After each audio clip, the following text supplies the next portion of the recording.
പ്രധാനപ്പെട്ട വാർത്ത. നടൻ ഷൈൻ ടോം ചാക്കോയുടെ ചോദ്യം ചെയ്യൽ പുരോഗമിക്കുമ്പോൾ പോലീസിന് നൽകിയ മറുപടിയുടെ വിശദാംശങ്ങളാണ് ഇപ്പോൾ 24 പ്രേക്ഷകരിലേക്ക് ആദ്യം എത്തിച്ചുകൊണ്ടിരിക്കുന്നത്.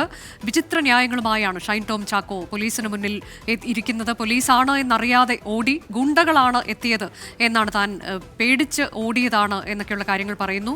ശ്യാംകുമാർ വിശദാംശങ്ങളുമായി. ശ്യാം, സിനിമാ മേഖലയിലെ ശത്രുക്കളെ ഭയന്നോടി എന്നുള്ളതാണ്. അപ്പോൾ സിനിമാ മേഖലയിൽ ശത്രുക്കളുണ്ടോ എന്നൊക്കെയുള്ള ചോദ്യങ്ങൾക്ക് മറുപടി പറയേണ്ടി വരും. ഭീഷണി ഉണ്ടായിട്ടുണ്ടോ എന്നതിനൊക്കെ മറുപടി പറയേണ്ടി വരും.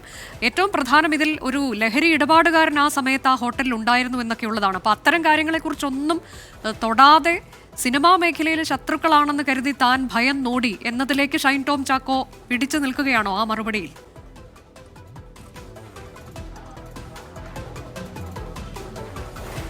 നിലവിൽ ഷൈൻ ടോം ചാക്കോയുടെ ചോദ്യം ചെയ്യലിൽ ഷൈൻ ടോം ചാക്കോ പോലീസിൻ്റെ ചില ചോദ്യങ്ങൾക്ക് നൽകിയ മറുപടികളാണ്, അതിൻ്റെ വിശദാംശങ്ങളാണ് പുറത്തു വരുന്നത്. അതിൽ ഏറ്റവും പ്രധാനപ്പെട്ട കാര്യങ്ങളിലൊന്നാണ് സിനിമാ മേഖലയിൽ തനിക്ക് ശത്രുക്കളുണ്ട് എന്ന് ഷൈൻ ടോം ചാക്കോ പോലീസിൻ്റെ ചോദ്യത്തിന് മറുപടി നൽകിയിരിക്കുന്നത്. അത് ആരെന്ന് തനിക്ക് അറിയില്ല എന്നാണ് പറഞ്ഞിരിക്കുന്നത്. അവരെ താൻ പേടിക്കുന്നു എന്നുള്ള ഒരു മറുപടി കൂടി നൽകിയിട്ടുണ്ട്. എന്തുകൊണ്ട് പേടിക്കുന്നു എന്ന് പോലീസ് ചോദിക്കുമ്പോൾ തൻ്റെ വളർച്ച ഇഷ്ടപ്പെടാത്തവർ ആണ് എന്ന ഉത്തരമാണ് നൽകിയിരിക്കുന്നത്.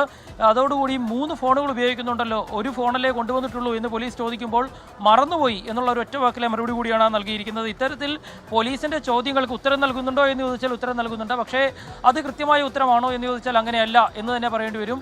ആ രീതിയിലാണ് ഷൈൻ ടോം ചാക്കോ ചോദ്യം ചെയ്യലിനോട് സഹകരിച്ചുകൊണ്ടിരിക്കുന്നത് എന്നുള്ളതാണ് പോലീസ് തന്നെ പറയുന്നത്. നേരത്തെ തന്നെ നമ്മൾ രാവിലെ റിപ്പോർട്ട് ചെയ്തിരുന്നു, ഷൈൻ ടോം ചാക്കോ റൂമിൽ നിന്ന് ഇറങ്ങി ഓടിയത് ഗുണ്ടകളെ കണ്ട് എന്ന് ആണ് അയാളുടെ ബന്ധുക്കളോടും സുഹൃത്തുക്കളോടും ഉൾപ്പെടെ പറഞ്ഞിരുന്നത്. ചോദ്യം ചെയ്യലിൽ പോലീസിനോടും അതേ വിവരം തന്നെ ആവർത്തിച്ചിരിക്കുന്നു എന്നുള്ളതാണ് അതിൽ ഏറ്റവും ശ്രദ്ധേയമായ കാര്യം. അഭിഭാഷകരുമായി സംസാരിച്ച ശേഷമാണോ ഇത്തരമൊരു മറുപടിയിലേക്ക് ഷൈൻ ടോം ചാക്കോ എത്തിയോ എന്നുള്ളത് വ്യക്തമല്ല. പക്ഷേ പോലീസ് ചോദിക്കുന്ന ഒരു കാര്യം, ഗുണ്ടകളെ കണ്ട് ഓടിയെങ്കിൽ അത് എന്തിനാ എന്ന് ചോദിച്ചപ്പോഴാണ് ബാക്കി ഉത്തരങ്ങൾ, ഓരോന്നിനും കൃത്യമായ ഉത്തരങ്ങൾ തയ്യാറാക്കി പഠിച്ചു വന്നിരിക്കുന്നു എന്നുള്ളതാണ് ഈ ചോദ്യം ചെയ്യലിൽ നിന്ന് മനസ്സിലാക്കുന്നത് എന്നുള്ളതാണ് പോലീസും പ്രാഥമികമായി വിലയിരുത്തുന്നത്. ഏതായാലും സിനിമാ സെറ്റിൽ തിരക്കഥ കൊടുത്ത് ചോദ്യത്തിന് ക്യാമറയ്ക്ക് മുന്നിൽ അഭിനയിക്കുന്ന പോലെ തന്നെ പോലീസ് നടത്തുന്ന ക്യാമറയ്ക്ക് മുന്നിലെ ചോദ്യം ചെയ്യലും കൃത്യമായി പഠിച്ചുകൊണ്ടുവന്ന ഉത്തരങ്ങൾ മണിമണിയായി പറയുന്ന ഷൈൻ ടോം ചാക്കോയാണ് എറണാകുളം നോർത്ത് സ്റ്റേഷനിലെ ചോദ്യം ചെയ്യലിൽ പോലീസിനും കാണാൻ സാധിക്കുന്നത്.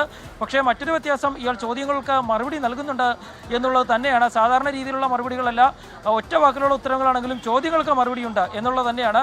പക്ഷേ പോലീസ് അതിൽ കൂടുതൽ വിശദീകരണങ്ങൾ ചോദിക്കുമ്പോൾ ഷൈൻ ടോം ചാക്കോ ഉരുണ്ട് കളിക്കുന്നു എന്നുള്ള ഒരു മറുപടി കൂടിയാണ്, ഒരു വ്യക്തത കൂടിയാണ് നമുക്ക് ഈ ചോദ്യം ചെയ്യലിൽ നിന്ന് ലഭിക്കുന്നത്. ഏതായാലും ചോദ്യം ചെയ്യലിൽ പോലീസും പൂർണ്ണ തൃപ്തരല്ല എന്നുള്ളത് തന്നെയാണ് ലഭിക്കുന്നത്. 3 ACPമാരുടെ നേതൃത്വത്തിൽ ചോദ്യം ചെയ്യൽ നടന്നുകൊണ്ടിരിക്കുകയാണ്. ഏതായാലും ചോദ്യം ചെയ്യൽ പൂർത്തിയായ ശേഷം ഈ മറുപടികൾ പോലീസ് വിശദമായി പരിശോധിക്കും.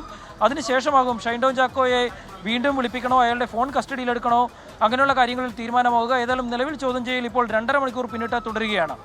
ഇതിപ്പോൾ ഈ സിനിമാ മേഖലയിലുള്ള ശത്രുക്കൾ ആരാ എന്നറിയില്ല, പക്ഷെ ശത്രുക്കളുണ്ട് എന്ന് പറയുമ്പോൾ ഇതിനു മുൻപ് അങ്ങനെ എന്തെങ്കിലും ഭീഷണി വന്നിട്ടുണ്ടോ, എന്തെങ്കിലും ഇത്തരത്തിൽ ആക്രമണ ശ്രമം ഉണ്ടായിട്ടുണ്ടോ എന്ന തുടർ ചോദ്യങ്ങൾ ഉറപ്പായും പോലീസ് ചോദിക്കും.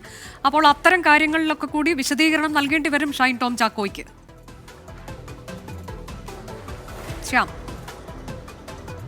തീർച്ചയായിട്ടും, കാരണം ഇതിൽ സ്വാഭാവികമായും ഷൈൻ ടോം ചാക്കോ പറയുന്ന മറുപടികളായിരിക്കും പിന്നീടുള്ള ചോദ്യങ്ങളിലേക്ക് പോലീസിനെ നയിക്കുക എന്നുള്ള കാര്യം ഉറപ്പാണ്. എഴുതി തയ്യാറാക്കിയ ചോദ്യാവലികൾ ഉണ്ടെങ്കിലും ഷൈൻ ടോം ചാക്കോ ചോദ്യം ചെയ്യലിൽ പറയുന്ന മറുപടികൾ അത് പുതിയ ചോദ്യങ്ങളിലേക്കും പുതിയ സാഹചര്യങ്ങളിലേക്കും നയിക്കും. അതിന് എന്ത് മറുപടി ഷൈൻ ടോം ചാക്കോ നൽകുമെന്നുള്ള കാര്യം ഉറപ്പില്ല. പക്ഷേ ഒരു കാര്യം ഉറപ്പാണ്, അഭിഭാഷകരെ കണ്ട് കൃത്യമായി എന്തു പറയണമെന്ന് പഠിച്ച് തീരുമാനിച്ചാണ് ഷൈൻ ടോം ചാക്കോ ഇന്ന് പോലീസ് സ്റ്റേഷനിലേക്ക് എത്തിയിരിക്കുന്നത്. അയാളുടെ ഉത്തരങ്ങളും പോലീസിനോടുള്ള ചോദ്യം ചെയ്യലിൽ ഇടപെടുന്ന രീതിയും ഒക്കെ കൃത്യമായി അഭിഭാഷകർ നൽകിയ നിർദ്ദേശത്തിൻ്റെ അടിസ്ഥാനത്തിൽ തന്നെയാണ് എന്നുള്ളത് തെളിയിക്കുന്നത് തന്നെയാണ്. അതുകൊണ്ട് തന്നെയാണ് 3 ACPമാർ ഇരുന്ന് 2.5 മണിക്കൂർ ചോദ്യം ചെയ്തിട്ടും കൂടുതലൊന്നും ഷൈൻ ടോം ചാക്കോ പറയാൻ തയ്യാറാകാത്തത്. ഷൈൻ ടോം ചാക്കോയുടെ ഈ അപ്രവചനീയ സ്വഭാവം കൃത്യമായി മനസ്സിലാക്കിയത് കൊണ്ട് തന്നെയാണ് പോലീസ് ആ നടപടികൾ പൂർണ്ണമായും ക്യാമറയിൽ ചിത്രീകരിക്കുകയും ചെയ്യുന്നത്. ഏതായാലും ഈ ചോദ്യം ചെയ്യലിൽ ഷൈൻ ടോം ചാക്കോ പറയുന്ന മറുപടികൾ പോലീസ് ഇന്നത്തതിന് ശേഷം വിശദമായി പരിശോധിക്കും. അതിനുശേഷമാകും ഈ കേസുമായി ബന്ധപ്പെട്ട് തുടർ നടപടികൾ ഷൈൻ ടോം ചാക്കോയെ വീണ്ടും വിളിച്ചു വരുത്തണമോ അതോ ഈ കേസിൻ്റെ റിപ്പോർട്ട് കോടതിയിൽ സമർപ്പിക്കണമോ, കോടതി നിർദ്ദേശപ്രകാരം തുടർ നടപടികൾ സ്വീകരിക്കണമെന്ന കാര്യത്തിൽ പോലീസ് തീരുമാനമെടുക്കുകയുള്ളൂ. ഏതായാലും പോലീസുമായി സഹകരിക്കുന്നുവെന്ന് വരുത്തി തീർത്തുകൊണ്ട് പഠിച്ചുകൊണ്ട് വന്ന ഉത്തരങ്ങൾ അത് പോലീസിന് മുന്നിൽ അവതരിപ്പിക്കുക എന്നുള്ള ഒരു രീതിയാണ് ഇപ്പോൾ ചോദ്യം ചെയ്യലിൽ നടൻ ഷൈൻ ടോം ചാക്കോ എറണാകുളം സ്റ്റേഷനിൽ സ്വീകരിച്ചുകൊണ്ടിരിക്കുന്നത്. അതാണ്, തനിക്ക് ശത്രുക്കളുണ്ട്, അതാരാണെന്ന് അറിയില്ല, സിനിമാ മേഖലയിൽ തന്നെയുള്ള ശത്രുക്കളാണ്, തൻ്റെ വളർച്ച ഇഷ്ടപ്പെടാത്ത ആളുകൾ, അത്തരത്തിലുള്ള ഗുണ്ടകൾ ആരോ എത്തി തന്നെ ആക്രമിക്കാൻ വന്നതാണ് എന്ന് ഭയന്ന് താൻ ഓടിയതാണ്, 3ാം നിലയിൽ നിന്ന് ചാടി ഓടിയത് അതുകൊണ്ടാണ് എന്ന് പറയുന്നു. ഡാൻസ് ഓഫ് സംഘമാണ് അങ്ങോട്ടേക്ക് എത്തിയത്, താൻ അറിഞ്ഞില്ല അറിയില്ല എന്നൊക്കെയുള്ള മറുപടികൾ, വിചിത്ര മറുപടികൾ നൽകിക്കൊണ്ടിരിക്കുകയാണ് ഷൈൻ ടോം ചാക്കോ. അതിനൊക്കെയുള്ള തുടർ ചോദ്യങ്ങൾ പോലീസ് ചോദിക്കുന്നു. കൂടാതെ ഫോണുകൾ, 3 ഫോണുകൾ ഉള്ളതിൽ എന്തുകൊണ്ട് ബാക്കി ഫോണുകൾ കൊണ്ടുവന്നില്ല? ഒരു ചോദ്യം ചെയ്യലിനാണല്ലോ വരുന്നത്. എന്തുകൊണ്ടാണ് ഒരു ഫോണുമായി വന്നത് എന്ന് ചോദിക്കുമ്പോൾ ഒരൊറ്റ ഫോൺ മാത്രം എടുക്കുന്നതിന് കാരണം ബാക്കിയുള്ള ഫോണുകൾ കൊണ്ടുവരാൻ മറന്നുപോയതാണ്, എടുക്കാൻ മറന്നുപോയതാണ് എന്നൊക്കെയുള്ള മറുപടിയും വരികയാണ്. ഏതായാലും ചോദ്യം ചെയ്യലിൻ്റെ വിശദാംശങ്ങളാണ് ഏറ്റവും പ്രധാനപ്പെട്ട ചോദ്യമാണ്. അന്ന് ഹോട്ടൽ മുറിയിൽ നിന്ന് എന്തിന് ഇറങ്ങി ഓടിയെന്നത് 24 ആണ് ആ ദൃശ്യം ആദ്യം പുറത്തുവിട്ടത്. അതിനെ കൂടി അടിസ്ഥാനമാക്കിയുള്ള ചോദ്യം ചെയ്യൽ പോലീസ് നടത്തുമ്പോൾ ആക്രമിക്കാൻ ഗുണ്ടകൾ എത്തിയെന്ന് കരുതി താൻ ഇറങ്ങി ഓടിയതാണ്, സിനിമാ മേഖലയിലെ ശത്രുക്കളാണ് എത്തിയത് എന്ന് താൻ കരുതി എന്നൊക്കെയുള്ള മറുപടികൾ പറയുന്നു.